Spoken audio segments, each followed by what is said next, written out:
ದೇವರ ಪೂಜೆ ಮಾಡಲು ದೀಪಕ್ಕೆ ಯಾವ ಎಣ್ಣೆ ಶ್ರೇಷ್ಠ ಅಂತ. ನಮ್ಮ ಮನೆಯಲ್ಲಿ ತುಂಬ ಕೊಬ್ಬರಿ ಎಣ್ಣೆನೇ ಉಪಯೋಗಿಸ್ಬೇಕು ಅಂತಾರೆ, ಬೇರೆ ಎಣ್ಣೆ ಉಪಯೋಗಿಸ್ಬೇಕು. ಹಳ್ಳಿನಲ್ಲಿ ನಮ್ಮಮ್ಮ ಹರಳೆಣ್ಣೆ ಉಪಯೋಗಿಸ್ತಾ ಇದ್ರು.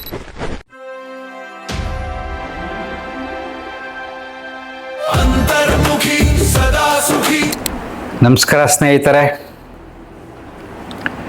ಒಬ್ಬ ಪ್ರಶ್ನೆ ಕೇಳಿದರೆ, ದೇವರ ಪೂಜೆ ಮಾಡಲು ದೀಪಕ್ಕೆ ಯಾವ ಎಣ್ಣೆ ಶ್ರೇಷ್ಠ ಅಂತ.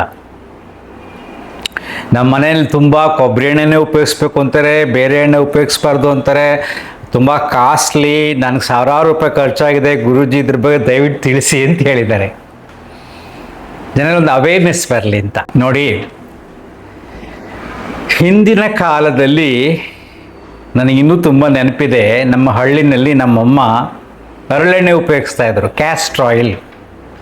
ನಮ್ಮದು ಬಯಲು ಪ್ರದೇಶ, ಹೊಲಗಳಲ್ಲಿ ತುಂಬ ಹರಳು ಬೆಳೀತಾ ಇದ್ವಿ. ಅದನ್ನು ಬೇಯಿಸಿ ನಾವೇ ಸ್ವಂತ ಎಣ್ಣೆ ಮಾಡ್ತಾಯಿದ್ದು, ಬೇಕಾ ಸರಿ ಅದನ್ನು ಉಪಯೋಗಿಸ್ತಾ ಇದ್ರು ದೀಪಕ್ಕೆ. ಎಷ್ಟೋ ಸರಿ ಅಡುಗೆಗೂ ಕೂಡ ಉಪಯೋಗಿಸಿದ್ದಾರೆ, ಒಗ್ಗರಣೆಗೆ ಉಪಯೋಗಿಸ್ತಾ ಇದ್ರು, ಚಿತ್ರಾನ್ನಕ್ಕೆ ಉಪಯೋಗಿಸ್ತಾ ಇದ್ರು. ಈಗಲೂ ಕೂಡ ನಾನು ಜಾಸ್ತಿ ತಲೆಗೆ ಹರಳೆಣ್ಣೆನೇ ಉಪಯೋಗಿಸೋದು, ಕ್ಯಾಸ್ಟ್ರ್ ಆಯಿಲೇ ಉಪಯೋಗಿಸೋದು. ಅದು ತಂಪಾಗಿರುತ್ತೆ, ಒಳ್ಳೆ ನಿದ್ರೆ ಬರುತ್ತೆ. ಮತ್ತು ಆಯುರ್ವೇದದಲ್ಲಿ ಹರಳೆಣ್ಣೆಯನ್ನು ಔಷಧಿಯಾಗಿ ಉಪಯೋಗಿಸ್ತಾರೆ, ಹೊಟ್ಟೆನ ಕ್ಲೀನ್ ಮಾಡೋಕ್ಕೆ ಬೇಕಾಷ್ಟಿದೆ ಆಯುರ್ವೇದದಲ್ಲಿ. ಇನ್ನು ಕೊಬ್ಬರಿ ಎಣ್ಣೆ ನೋಡಿ, ಕೇರಳ ಕಡೆ ಮಲೆನಾಡು ಕಡೆ ತುಂಬ ಉಪಯೋಗಿಸ್ತಾರೆ ಅಡುಗೆಗೆ. ನಮ್ಮ ಯೋಗ ಶಾಲೆಗೆ ತುಂಬ ಜನ ಬೇರೆ ಬೇರೆ ಎಲ್ಲ ಏರಿಯಾದಿಂದ ಬರೋದ್ರಿಂದ ಆಹಾರ ಪದ್ಧತಿ ನನಗೆ ಸ್ವಲ್ಪ ಚೆನ್ನಾಗಿ ಗೊತ್ತಿದೆ. ಕೇರಳ ಕಡೆಯವರೆಲ್ಲ ಮತ್ತು ಉಡುಪಿ ಕಡೆಯವರು, ಮಲೆನಾಡು ಕಡೆಯವರೆಲ್ಲ ಜಾಸ್ತಿ ಕೊಬ್ಬರಿ ಎಣ್ಣೆನ ರೆಗ್ಯುಲರಾಗಿ ಉಪಯೋಗಿಸ್ತಾರೆ ಅಡುಗೆಗೆ, ತಲೆಗೆ. ಮತ್ತು ತುಂಬ ಅದ್ರ ಬಗ್ಗೆ ವಿಶ್ಲೇಷಣೆ ಇದೆ, ಕೊಬ್ಬರಿ ಎಣ್ಣೆ ಬಗ್ಗೆ. ಕೊಲೆಸ್ಟ್ರಾಲ್ ಕಡಿಮೆ ಮಾಡುತ್ತೆ ಅಂದರೆ. ಯಾಕೆ ಅಂದರೆ ಆ ಏರಿಯಾದಲ್ಲಿ ಜಾಸ್ತಿ ತೆಂಗು ಬೆಳೀತಾರೆ, ತೆಂಗಿನಕಾಯಿ ಸಿಗುತ್ತೆ ತುಂಬ. ಪ್ರಕೃತಿ ದತ್ತವಾಗಿ ಸಿಗತಕ್ಕಂಥದ್ದು ಎಲ್ಲರಿಗೂ ಅದು ಸೆಟ್ ಆಗುತ್ತೆ. ನೆಕ್ಸ್ಟ್ ನೋಡಿ, ಯಾವುದಾದ್ರು ಹರಕೆ ಕಟ್ಕೋಬೇಕಾದ್ರೆ ದೇವ್ರಿಗೆ ತುಪ್ಪದ ದೀಪ ಹಚ್ತೇನೆ ಅಂತ ಹೇಳ್ತಾರೆ.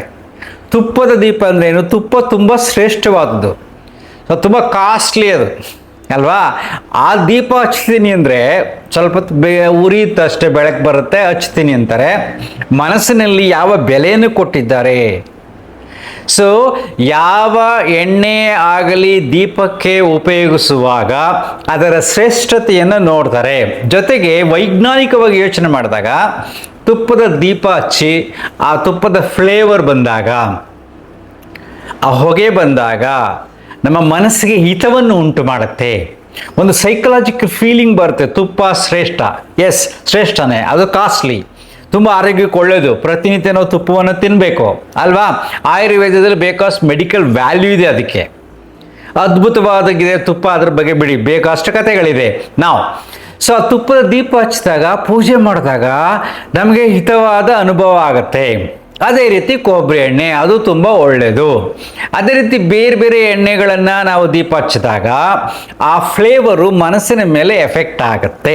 ಯಾವಾಗ ದೇವರ ಮನೆ ಕ್ಲೋಸ್ ಆಗಿದ್ದು ಕುಳಿತುಕೊಂಡು ಪೂಜೆ ಮಾಡಿ ಅಲ್ಲಿ ಧ್ಯಾನ ಮಾಡಿದಾಗ, ಇಲ್ಲದೆ ಹೋದರೆ ಸುಮ್ಮನೆ ದೀಪ ಹಚ್ಚಿ ಬಂದುಬಿಟ್ರೆ ಅದು ವೇಸ್ಟು.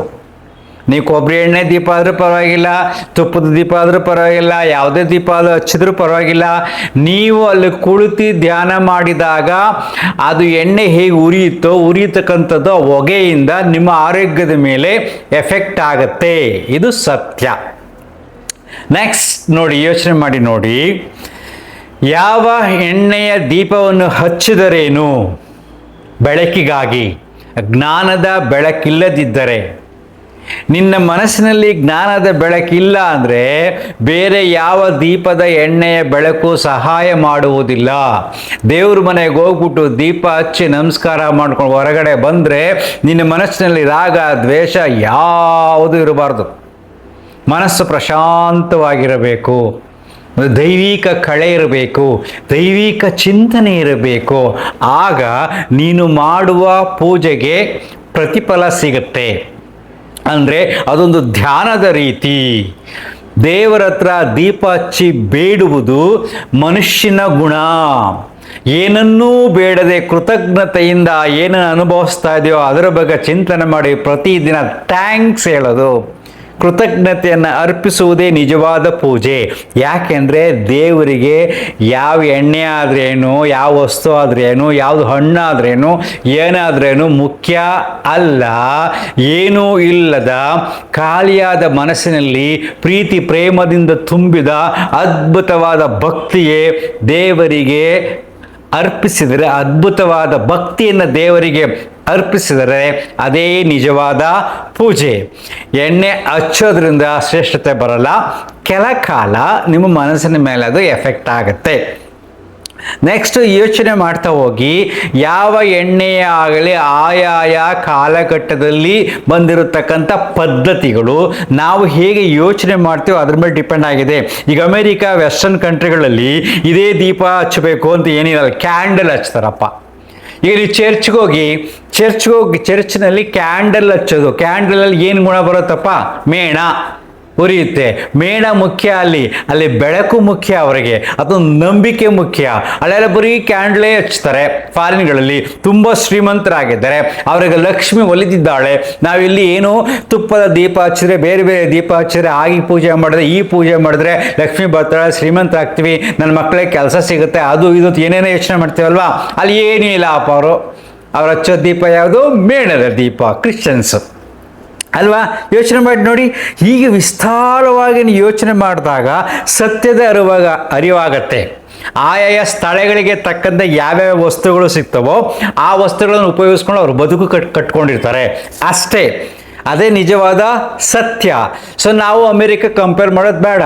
ಭಾರತ ದೇಶದಲ್ಲಾಗಲಿ ಅಥವಾ ಕೇರಳದಲ್ಲಾಗಲಿ ಅಥವಾ ನೀವು ಉಡುಪಿನಲ್ಲಾಗಲಿ ಎಲ್ಲಿದ್ದರೋ ಯಾವುದು ಚೀಪಾಗಿ ಸಿಗುತ್ತೋ ಆ ಎಣ್ಣೆ ಉಪಯೋಗಿಸ್ಕೊಂಡು ದೀಪ ಹಚ್ಚಿ. ನೆನಪಿಟ್ಕೊಳ್ಳಿ, ದೀಪ ಹಚ್ಚುವುದು ಶ್ರೇಷ್ಠತೆಯಲ್ಲ, ಜ್ಞಾನದ ಬೆಳಕನ್ನು ಚೆಲ್ಲುವುದು ಶ್ರೇಷ್ಠ. ನೀನು ಯಾರ ಜೊತೆ ಎಲ್ಲರೂ ಇದ್ದರೆ ನಿಮ್ಮ ಮಾತು ಕೇಳಬೇಕು ಅನಿಸ್ಬೇಕು, ಅಪ್ಪ ಅವ್ರು ಎಷ್ಟು ಒಳ್ಳೆಯರಪ್ಪ ಅನಿಸ್ಬೇಕು ಅಲ್ವಾ? ನಿಮ್ಮ ಸಲಹೆ ಅವರ ಜೀವನವನ್ನು ಬದಲಾಯಿಸುವಂತಿರಬೇಕು. ನಿಮ್ಮ ಕೃತಿ, ನೀವು ಮಾಡತಕ್ಕಂಥ ಕೆಲಸ ಒಬ್ಬರ ಮೇಲೆ ಪ್ರಭಾವ ಬೀರೋಂಗಿರಬೇಕು. ನಿಮ್ಮನ್ನು ಹೊಗಳಬೇಕು. ಆಗ ನೀವು ದೈವಿ ಪುರುಷರಾಗ್ತೀರ, ದೈವಿ ವ್ಯಕ್ತಿಗಳಾಗ್ತೀರ. ಅರ್ಥ ಆಗ್ತಿದೆಯಾ? ಅದು ಮುಖ್ಯ.